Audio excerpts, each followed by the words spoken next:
I was saved by God to make America great again. We will stand bravely, we will live proudly, and nothing will stand in our way because we are Americans. The future is ours, and our golden age has just begun. I think that was Donald Trump's single best speech ever. He's still the same gangster with neo-fascist sensibilities that he was before. It certainly wasn't particularly gracious. He gave us a shopping list of everything that he wants to get done. There's going to be up to 200 executive orders unleashed, right? I'm just genuinely curious which ones you have a big problem with. Would you contest the fact there is a crisis on the southern border? I definitely think that there's a problem at the border, but it's just interesting that Donald Trump is declaring a national emergency on this. When you have an allegiance to profit-making and greed, lo and behold, the spiritual decay becomes more manifest. Melania Trump, is she getting undercredited? I think she's going to bring elegance and decency back. That's in stark contrast to Jill Biden. She's the one really upset she's giving up power. Hush, Hobbit, for just a moment. Yeah, look at Dave Rubin doubling down on being wrong and lying. I thought you were retiring, Dave. Well, the first days of Donald Trump's second term will be remembered for MAGA shock therapy. After 75 days in waiting, the Trump team wants the message to be promises made, promises kept and delivered at warp speed. A reprieve for TikTok, pardons for January 6th rioters, the abolition of DEI and gender ideology across the federal government, a national emergency declaration at the US-Mexico border, and rapid moves to clamp down on illegal immigrants, including an end to birthright citizenship. As the 45th president becomes the 47th, what are America's hopes and fears for Trump's first 100 days? To debate this, I'm joined by the host of The Rubin Report and author of Don't Burn This Country, Surviving and Thriving in Our Woke Dystopia, Dave Rubin, the co-host of Verdict with Ted Cruz, Ben Ferguson, the TikTok influencer Harry Sisson, whose job has just been saved by Donald Trump, philosopher and former independent presidential candidate Dr. Cornel West. Well, welcome to all of you, a stellar panel, I'm delighted to say. Dave Rubin, let me start with you. Watching Donald Trump's inaugural address there, two things struck me. One, it was about half as long as his first one. Very disciplined, very focused, hit all what he would call his greatest hits from his rallies. It looked to me like a guy who understands what he has to do second time round is absolutely deliver on promise. And if he does, his legacy could be extremely good. I also got a sense of somebody who genuinely believes it when he says he feels like he's got another chance after the assassination attempt. That bit of humanity in the speech was something he said to me a week after he got shot, that he just feels there was a reason why he got spared and that he thinks it's to make America great again, and that's his great calling and purpose. What did you feel about those two things? Yeah, I think that's quite a good analysis. And Piers, I think that was Donald Trump's single best speech ever. We have all heard dozens, if not hundreds of them. That was the most focused, on-point speech. And he really did two things there. It obviously was about the resilience and the resurgence of America and laying out this golden age that I really do think is a coming. And I think there's going to be change, and change really, really fast, and just returning to a lot of the sanity that we have forgotten about. I mean, just for a president to have to get up there and say men are men and women are women is kind of crazy, but that's how close to the precipice of insanity we got. But also fixing things at the border and foreign policy and economically and et cetera. But the other part that I really like, because it was necessary, was that much of the speech was directed completely at the people who were behind his left shoulder. Yeah. And I'm talking about, obviously, Joe Biden and Kamala Harris and the other former presidents and some of those people, because he basically said, you guys almost handed the keys to the kingdom away. You almost ruined the most precious, beautiful system of governance in the history of the world. And I think It was important to say that this wasn't a speech of retribution, but it was important to acknowledge these guys have messed up an awful lot, and their day is over. A new day is here, and Donald Trump is going to be a president for the people. And I also agree with what you said about his newfound, if you want to call it faith, that's just fine. But I think he is on a mission right now, and it's very exciting. I can tell you, being here in D.C. right now, there are smiles on virtually every face in this city right now. Believe it or not, here in D.C. Well, there's no smile on Cornel West's face. Cornel, it's a golden age. The future is coming. America's been trampled into the ground by the Democrats, but the savior is here, and all is going to be great. Do you share that optimism? Well, I'm a prisoner of hope, but for those of us who are committed to some deep conception of truth and love and justice, especially for poor and working people, not just here, but around the world, Africa, Gaza, Haiti. Legacy of Martin Luther King Jr. is one of what? Unarmed truth. Donald Trump, he's my brother, I'm a Christian, but he promotes armed lies and unconditional hubris. Where was the focus on poor people? Where was the acknowledgement of the genocide? Where was the acknowledgement of working people, 62% living paycheck to paycheck? But he says prosperity, yes, we want prosperity. Will it be fairly distributed? We had the oligarchs sitting right next to him.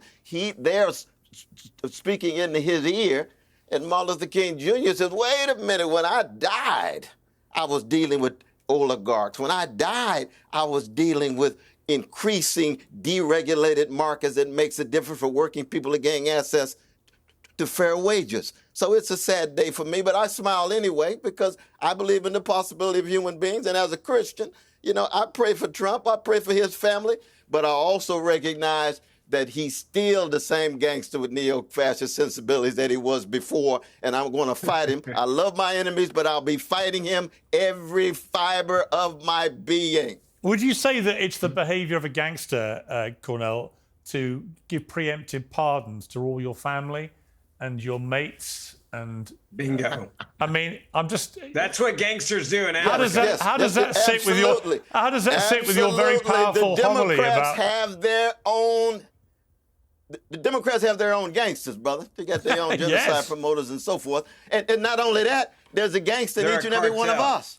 The question is whether we're willing to push it back and allow the best of us. That's the legacy of Martin King, but not just King. That's the legacy of Jesus of Nazareth, my brother. OK, let me bring Ben Ferguson in here. I mean, I do think the best thing that could possibly have happened for Republicans is not just that Trump obviously got elected again and in such overwhelming style, especially winning the popular vote, which kind of killed all argument stone dead, but also that he did it in a way, and this was clear from the speech, which resonated with so many people that Cornell doesn't seem to think were remotely impacted or affected by this. Because he had a lot of poor Americans queuing up to vote for him, actually, who raced to the ballot box because in Trump they saw someone who does care about them.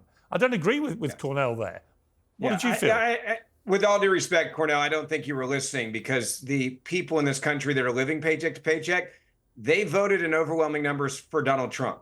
Those that were concerned about their kids' future, and every time they pull up to a gas pump, they were having a hard time figuring out how they're going to choose between filling up a full tank or getting a full basket of groceries, they voted for Donald Trump. This election was proof that the American people were left behind by Joe Biden and the Biden crime family and those that he was going to have to pardon. They cared more about going after their political opponents than they did about the American people that were suffering. And if you listen to what Donald Trump said, he was clearly speaking to those living paycheck to paycheck. And he clearly was saying, I understand that there's these people that try to destroy me and ruin my life, but that's not why I'm here. God spared my life to come back in and to say, I am going to be your spokesperson. He said it last night in his campaign rally, basically his last event of his life, where he was sitting there saying, I am here for you, not for me.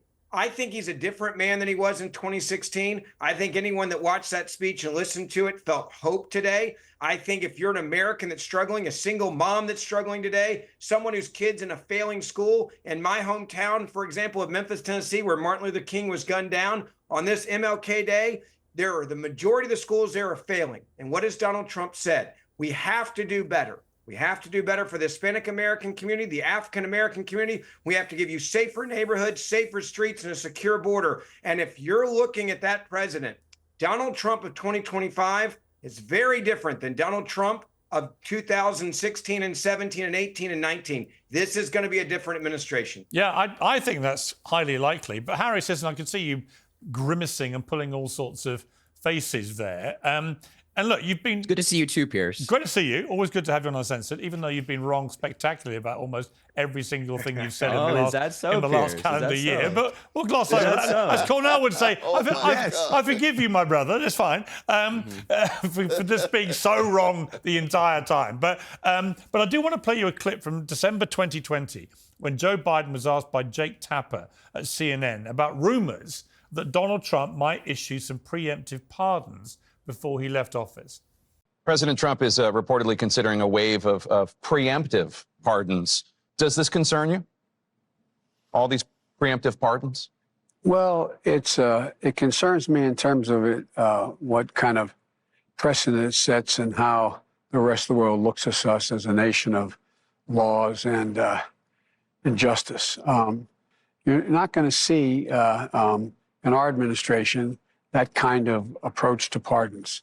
Nor are you going to see in our administration the approach to making policy by tweets. It's just going to be a totally different way in which we approach the justice system. Harry, here's your chance to redeem yourself by just conceding that when Joe Biden said that, he was telling an absolute blatant lie, because he's now done preemptive pardons for just about anybody he can think of. Do you accept that your main weapon against Trump has always been his alleged lack of veracity, as you put it? Do you accept now that that's gone? Because actually, Biden himself just told endless porkies about stuff like preemptive pardons. It's interesting, Piers, that you're arguing for the view that somebody's opinion on something can't change if circumstances change. So when President Biden made that claim, there was no threat toward Donald Trump or his family. And look at these guys, these losers laughing over here. But with Donald Trump appointing Kash Patel to the FBI, who said he wants to go, excuse me, be quiet. Wanting to appoint Kash Patel to the FBI, who said he wants to go after his political opponents. Donald Trump, who said he wants to appoint a special counsel to go after Biden's family. Kash Patel has a list of people that he wants to go after and prosecute. So you're asking me, wait, why did Biden do this? Why did he pardon his family? Maybe because the Trump DOJ and Trump's administration is promising to come after them. I'm perfectly fine with Joe Biden doing that, given the unjust attacks that they've suffered for the past 4 years as the Biden family. And I also just want to finish with one thing. I don't know why losers like Dave Rubin are up here, because 4 years ago he said if Biden serves a full term, he'll retire. So I wonder why Dave Rubin hasn't retired yet, when he said 4 years ago he'd do so if Biden served a full term. So go along, David, and hush, get out of here. Hush, Hobbit, for just a moment. Yeah. Look at Dave Rubin doubling down on being wrong and lying. I thought you were retiring, Dave. What happened? I said that in 2019 to illustrate the point back in 2019 that everyone knew, but mainstream media was hiding, which was that he was mentally compromised 5 years ago. So you lied. He has not. Thank you for admitting that you lied about retiring. I'm glad. If you think he's really been president or making the decisions, Harry, you've been wrong about everything. It's not even worth addressing you. But let me, if I can make a point about the oligarch. Talking to liars like you who say you're going to retire and then you don't. All right. If I can make a point about referencing what Cornell said about the oligarchs, it's I think a little bit of low resolution thinking to look at the people standing behind Donald Trump and say, oh, they're oligarchs. These are job creators. Elon Musk and Jeff Bezos and some of those other people, and now bringing Zuckerberg in, and all of these people, whether you like them or not, whether you think everything they've done is good or not or anything else, these are innovators. These are people who have revolutionized industries and will continue to do so. They've created more jobs than any of us have, or any of us all combined. So I don't think that just saying, oh, but there's these rich, successful people up there, it's not inherently bad. It's actually quite good, because now they are going to help Donald Trump unleash the American economy. Well, yeah, and also, look, I mean, in relation to someone like... Well, hang on, Harry. I mean, Harry, look, in relation to someone like Elon Musk... Harry, grow up. Well, Harry, in relation to someone like... Russian funding was keeping Dave afloat for a while. Harry, time out. Don't get personal. Yeah, also not true. But when you talk about someone like... It's not even personal, Piers. It's just fact. Harry, I am actually trying to moderate a debate here. When Elon Musk, for example, if you take him, I mean, I couldn't think of a more classic American immigrant success story than a guy who comes to America. He creates some of the biggest, most successful companies in the history of planet Earth, almost all of which are specifically designed to help planet Earth, whether it's Tesla with green energy cars, or Neuralink, or SpaceX, or whatever it may be. The idea that anyone like you would have a few years ago said there was inherently a big problem with somebody like Elon Musk, given what he's done for America, would be unthinkable. And yet now you do, because now he supports Donald Trump. Oh, no, hold on. I have no problem with any of Elon Musk's Okay, I'll let companies Cornell if he- answer that, actually. Cornell? No, the point is this, though. We're talking about a system. Carnegie came from Scotland with hardly a dime and became a multi-millionaire. He was an oligarch during the Gilded Age. He was a robber baron. He had a system in which he was able to ascend to the top, but it was predicated on capitalist processes such that working people had tremendous difficulty gaining access to wages, and it was predicated on tremendous power over politicians. Now, does Musk have tremendous influence over politicians? Does Bezos and others? Of course they do.